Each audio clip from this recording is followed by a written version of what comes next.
Hello everyone, Minister Tim here. Welcome to another faith checkup. I know it's a little late on this, but hey, I'm here and I have something to share with you. I pray that you're doing well. I pray that everyone is still staying safe and just taking care of yourself as much as possible. And I also pray that you're keeping the faith. Today, I really want to talk to those who wrestle with their faith. Remember a character in the Bible, as we have labeled him.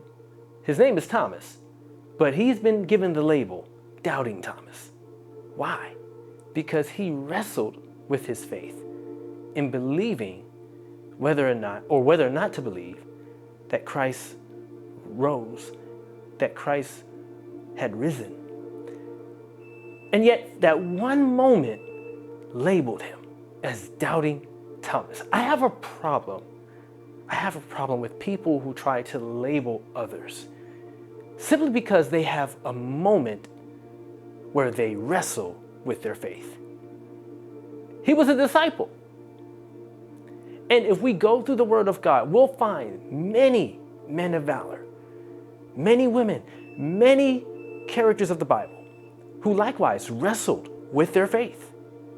And the thing about this is that it is as human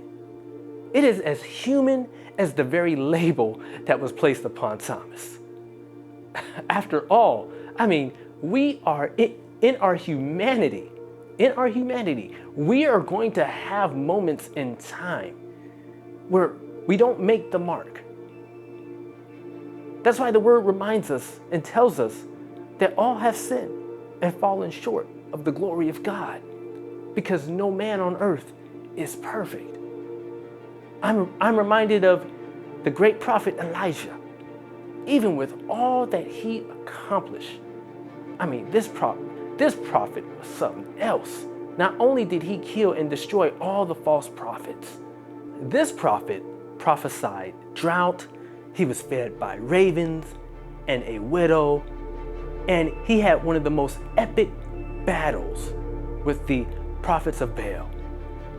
Everything that this great prophet did, where his faith moved God to answer him by fire, even with everything that this great prophet did, do you know that when the king's wife, Jezebel, heard of all these things that he was doing and threatened his life, do you know that that did something to Elijah so bad, it shook him so tough, that even Elijah himself sat under a broom bush and wrestled with his faith, praying to die, because he was under he was scared, he was fearful for his life, he didn't want to die. This great mighty prophet yet still had a moment. But where's his label? We didn't call him Doubting Elijah. You see where I'm going with this? It doesn't matter who you are. It doesn't matter how spiritual you proclaim that you are. It doesn't matter how much you fast. It doesn't matter how much you pray.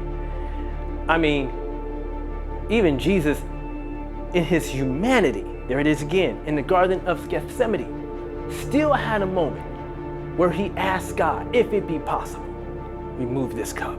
Of course, we understand that Jesus ultimately didn't succumb to his emotions and the way he was feeling. The truth of the matter is still this, that in his humanity, even though he is the Son of God, he still had a moment where he was like, you know what? I don't know if I want to do this. I don't know if I'm sure about this. And I want to encourage someone today that if you find yourself in a place where you are wrestling with your faith, the number one thing, don't let no one label you. No. Because at the end of the day, the thing I love about what happened with Thomas is that Jesus still showed compassion. He still showed his grace. What did he do? He appeared to Thomas and he gave him a little extra. He allowed him to visually and physically look at him, touch him, feel him. Sometimes God knows what it takes to help you keep your faith. And he knows when to do it. And he knows how to step in and when to step in. He often does it when we're weak. No wonder why his word tells us that my strength is made perfect in weakness.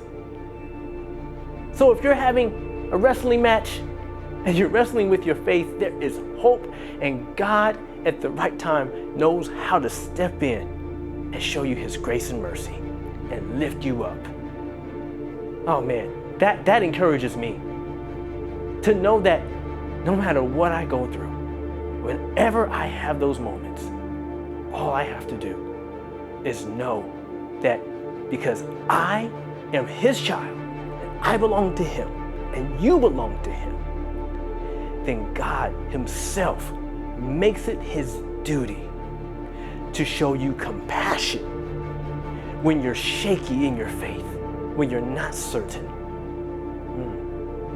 He's good, and he sure is faithful. So with that said, my brothers and sisters, listen, as we get ready to go into a whole nother week, stay strong, keep the faith, and when you find yourself weak, remember that God's strength is made perfect in your weakness, and he'll give you the grace you need to get back up and keep moving forward. I'm Minister Timothy. We'll see you back next week. Until then, stay safe and keep the faith.